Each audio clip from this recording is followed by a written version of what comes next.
The quadratic formula in the discriminant is going to describe the final method that we're going to present this chapter about how to solve quadratic equations. What is really beautiful about the quadratic formula is you can do this with any quadratic. Some of the other ones, other methods, as we're going to see in the next slide, depend on your situation, what tools you have, and how the equation is set up. But the quadratic formula can be used on any quadratic equation. Our target is that we're going to use the quadratic equation to solve equations with rational and irrational solutions, and we're going to identify how many real solutions exist using the discriminant. So here are the methods that can be used to solve a quadratic. Graphing, which is where you graph it in the zeros where it crosses the x-axis of your solutions. Square roots. This is where if you don't have a bx term that's beautiful, something like x squared plus 17 equals y, you can solve that using square roots. Factoring, and that's where you take that quadratic and you're busting it up into the binomials, set it equal to 0, and you solve that way. Completing the square is not something that we did together in class. That's what happened in a lesson that we skipped over. And if you're really interested in that, you can take a look at it, and I'd be glad to stay after school with you and show you that method. But we're looking today at the quadratic formula. So, what in the world is the quadratic formula? Any equation in this form, which is a quadratic like this, you could just not have a bx term or not have a c term, and you'll see how that plays out. You have to have an ax term, otherwise it's not really a quadratic. But any equation that looks like that can be solved with what's called the quadratic formula. And it is this beautiful formula right here. It looks real crazy. Go ahead and write it down really big in your notes. Have standard form up there, and we're going to connect those. So, whoopsie daisy. Okay, so the A's, whatever that number is here, is going to go in the bottom, maybe multiplied times 2. A is also going to be used down here in what's called the discriminant, the part under the radical sign, the radicand. It's going to go here. Your B term is going to be a negative in front of the radical. The B term is also going to be used in the discriminant, and you're going to square that B term. And C is going to be used in the discriminant. You're going to multiply it times 4 times A. So the quadratic formula is x equals, and then on top it's like a big fraction, negative b plus or minus the square root of b squared minus 4ac, all of that over 2a. So you're probably already asking, do I need to know that? Do I need to memorize that? Well, you have a couple of options. You can either memorize it, or you could, like these people, tattoo it to your body. That will be part of your lesson quiz, is you have to write out what is the quadratic formula. So I do suggest that you get used to using it and writing it. Best way to do that is as you're working your homework from this lesson, write out the formula, then plug it into the formula. And the more you write it, the more you're going to remember it. Negative b plus or minus square root of b squared minus 4ac over 2a. If for some reason, you were feeling not very smart and you did decide to tattoo it over you, I would require you to cover it up. So let's go with the memorizing choice. You may be wondering, how in the world did people come up with this quadratic formula? Where does that come from? That just seems the most off-the-wall thing, and it does seem that it is off the wall. However, it comes from standard form. So if you can explain how you take standard form, y equals ax squared plus bx plus c, and what they've done is they have solved it for x. For standard form, y is isolated. For a quadratic formula, the x value is isolated. They have set that equal to 0, and they've moved all the x's to the left side. So if you can explain to the class how standard form can be changed algebraically from the quadratic equation to the formula in class, then there will be a prize for you. Yay! Let's actually use that formula. So notice I have it over here so that we can kind of reference it. I would do that on your homework paper. Write it in the top corner of your paper so you can reference it, and then write it again every time you do a problem, and you will for sure learn the quadratic equation. So it's going to be x equals negative the b value. The b value is positive 16. So negative 16 plus or minus the square root of b squared, which is 16 squared, minus 4 times the a value, which is 5, times the c value, which is negative 84. All of that is going to be over 2 times the a value, which was 5. Okay? So now let's go about actually simplifying it. There's not really an equation to solve per se because your variable is already isolated. What you are now doing is simplifying that, and you will have a calculator. So if you can set it up, the hard part is over. So where should we start? Order of operations. We're going to start in the parentheses. And part of what counts as parentheses is inside the radical, because anything in a radical, like if I had 4 minus 1 like that, that is the same thing as 4 minus 1 to the 1/2 power. So what's in the radical is where you are going to start. Alrighty, let me get my calculator out. 16 squared, 16 times 16 is 256. Pick my pen back up here. So x equals negative 16 plus or minus the square root of 256 minus, I'm going to get my calculator back up here. 4 times 5 is 20 times 84 is 1680. Now I got to think about my negatives here. That's all going to be times negative because I went ahead and wrote a subtraction sign, so think of that as positive 4, positive 5, which will be positive 20. Positive 20 times negative 84 is going to be negative 1680. So it would look like this. And if I subtract a negative, I keep change, change.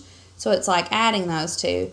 All of that is going to be over, excuse me, 2 times 5, which is 10. So let's simplify this even more. X equals negative 16 plus or minus the square root of, I'm going to get my calculator back up here, 1680 plus 256 is 1936 over 10. So I've taken care of what we called the parentheses. Now I'm ready for the exponents, which the radical is included in that. X equals 16, actually negative 16 plus or minus, and then I need to take the square root of 1936.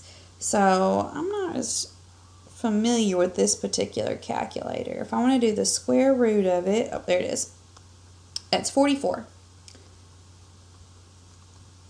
over 10.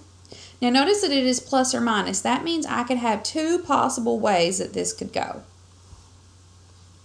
So if I were to add those two, negative 16 and positive 44, so let's add the negative 16, you're going to get 28 over 10. And then if I were to subtract those, negative 16 minus 44, that would give me negative 60 over 10. Then I need to go ahead and simplify those values. Come on, doesn't want to extend my page. Well, 28 over 10. What in the world? Now it does. 28 over 10 reduces to 2.8. So there's one of my solutions, and negative 60 over 10 is negative 6.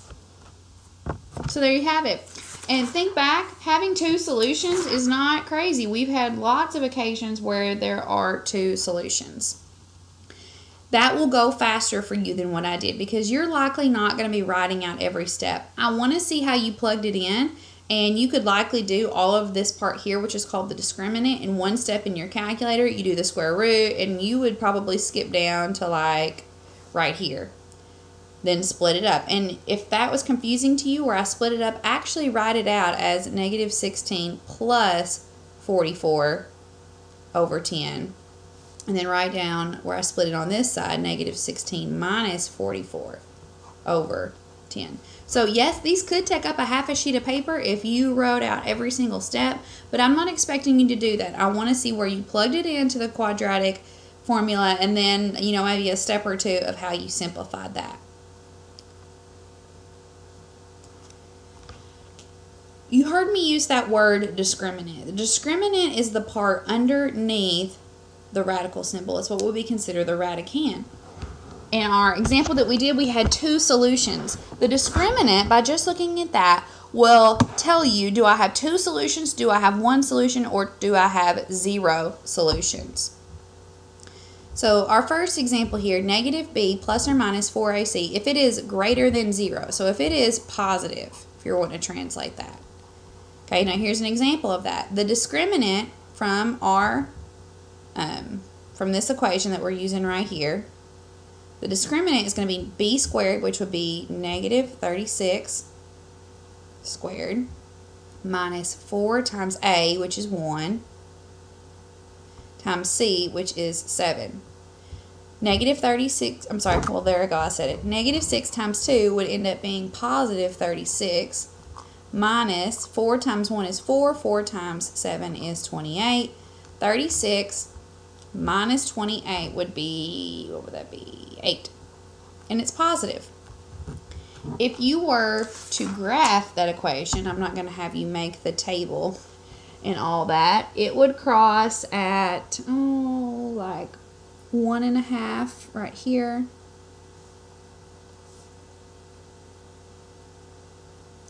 And then it would also cross at like 4.5. So 2, 3, 4.5. And it would look, well, let's pretend that that went through that. There we go. It's going to cross in two places. So there are two solutions. Positive discriminants give you two solutions. So our other type of example here, we're using that same equation. Actually, no, we're not. We have a different c value. But let's go ahead and find the discriminant for it. So the discriminant is going to be negative 6 squared minus 4 times the a value, which is 1, times the c value, which in this case is 9. So negative 6 squared would be positive 36, minus 4 times 1 is 4, 4 times 9 is 36, 36 minus 36 is 0. In this case, if I graph it, it's going to have a vertex at positive 3.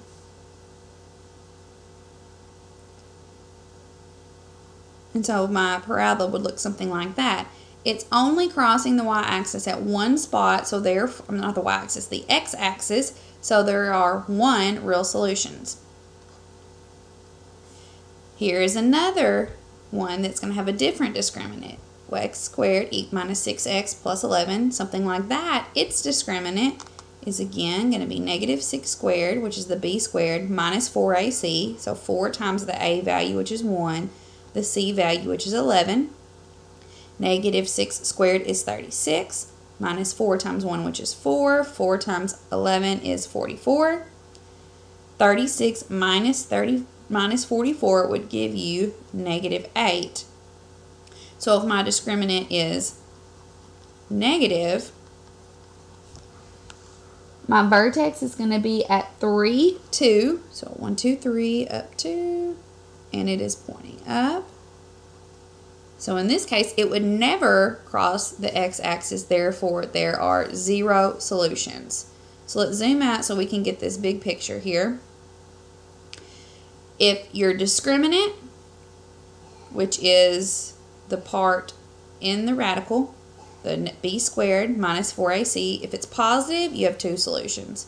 If it is 0, if it equals exactly 0, you have 1 solution.